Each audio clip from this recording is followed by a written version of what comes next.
नमस्कार दोस्तों। आज देखिए अपन देखते हैं हवेलियों के बारे में और अपना भाग है, छठा भाग है।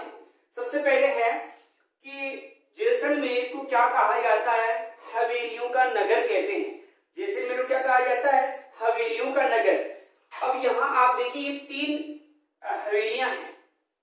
एक है सालिम सिंह की हवेली, एक नटमल की हवेली और एक है पटवों की हवेली। इनमें देखिए आप सबसे पहले है कि सालिम सिंह की हवेली कहाँ है, नटमल की हवेली कहाँ है, पटवों की हवेली कहाँ है। ध्यान रखना तीनों हवेलियां ही जो हैं जैसलमेर में, तीनों ही कहाँ है? जैसलमेर में है। और सबसे ज्यादा अगर कोई हवेलियों में से प्रश्न पूछा जाता है तो इन तीन हवेलियों के बारे में पूछा जाता है। तो सालिम सिंह की हवेली जैसलमेर में, नटमल की हवेली जैसलमेर में और पटवों की हवेली भी कहाँ है? जैसलमेर में है। यहाँ सालिम सिंह की जो हवेली है वो कितने खंडों की बनी हुई है? 9 खंडों की बनी हुई है। फिर देखिए ये नटमल की हवेली जो है हाथी और लालू नामक 2 भाइयों द्वारा बनाई गई है। पटवों की हवेली गुमान चंद पटवा के पुत्रों ने बनाया था और ये 5 मंजिल की हवेली है और ये निजी संपत्ति होते हुए भी राष्ट्रीय स्मारकों में शामिल किया गया है। वर्तमान में भी इस हवेली के एक कोने में कमल सिंह रहता है और दूसरे कोने में सिलाई स्कूल भी संचालित है इसमें। तो यहाँ ये जो पटवों की हवेली है ये विश्व की एकमात्र ऐसी हवेली है जिसमें खिड़कियां, विश्व की है एकमात्र हवेली जिसमें खिड़कियां पत्थरों को काट करके बनाई गई है। और इससे 5 पटवों की हवेली भी कहते हैं। क्या कहते हैं? 5 पटवों की। प्रारंभिक 5 पटवों ने मिलकर बनाया है इसलिए 5 पटवों की, लेकिन वर्तमान में 7 भाइयों की निजी संपत्ति है।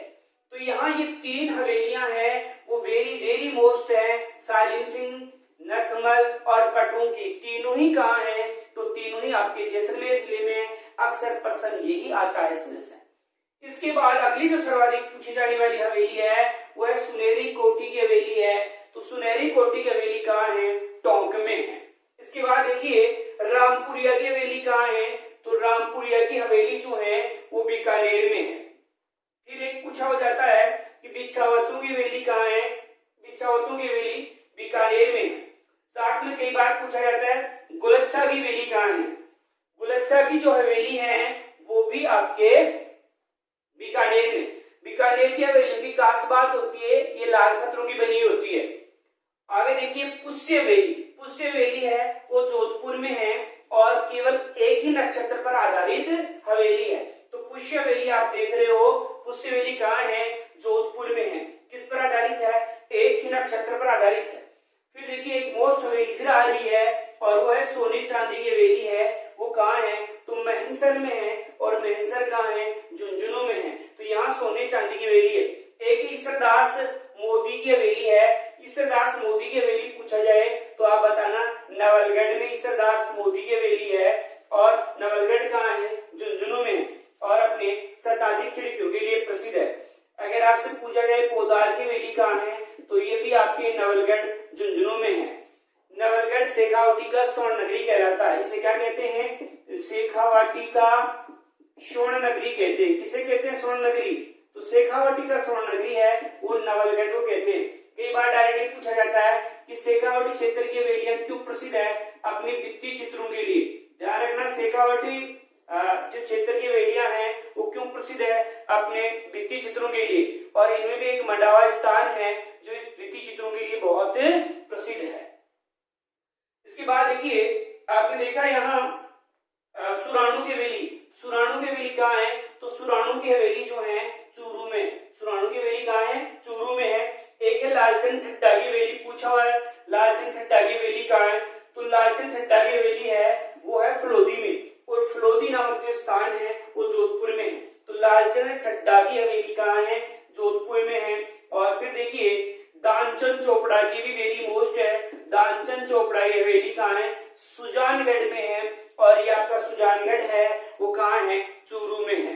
तो यहाँ आपने देखा दानचंद चोपड़ा की जो हवेली है वो कहाँ है? चूरू में है। जबकि लालचंद ठट्टा की जो हवेली है वो कहाँ है? तो ये फलोदी में और फलोदी कहाँ है? जोधपुर में। उसके बाद देखिए फिर एक वेरी मोस्ट हवेली आ रही है और वो है बागोर की हवेली। बागोर की हवेली उदयपुर में है जबकि बागोर सभ्यता जो है वो भीलवाड़ा में है। तो यहाँ हवेली की बात की है। बागोर की हवेली उदयपुर में है और कमल चंद द्वारा इसको क्या किया गया है, बनाया गया है। और वेशों में सबसे बड़ी जो पगड़ी है वो पगड़ी कहाँ रखी हुई है, तो विश्व की सबसे बड़ी पगड़ी जो है वो बागोर की हवेली में रखी हुई है। तो विश्व की सबसे बड़ी पगड़ी है वो कहाँ रखी हुई है, तो बागोर की हवेली में। वेरी मोस्ट क्वेश्चन है, क्योंकि पगड़ी विश्व की सबसे बड़ी है और वो बागोर की हवेली में है। फिर एक जाला की हवेली है, जाला की हवेली आपकी कोटा में। जाला की हवेली कहाँ है, कोटा में। काल खंडेलवाल ने इस हवेली के बारे में कहा है कि इसका एशिया में कोई सानी नहीं है। कोई सानी का मतलब है एशिया में इस हवेली के समान कोई दूसरी हवेली नहीं है। और फिर आपकी लास्ट हवेली है पंसारी की हवेली। पंसारी की हवेली कहाँ है, तो श्री माधोपुर में। पूछा हुआ भी क्वेश्चन नहीं है। और श्री माधोपुर कहाँ है, सिक्कर में है। तो ये पंसारी की हवेली आपके श्री माधोपुर सिक्कर में है। हवेलियां तो 50-60 अपन पढ़ते हैं, लेकिन हवेलियों में जो एग्जाम में आता है, विभिन्न प्रकार की जो एग्जाम में क्वेश्चन आए हुए हैं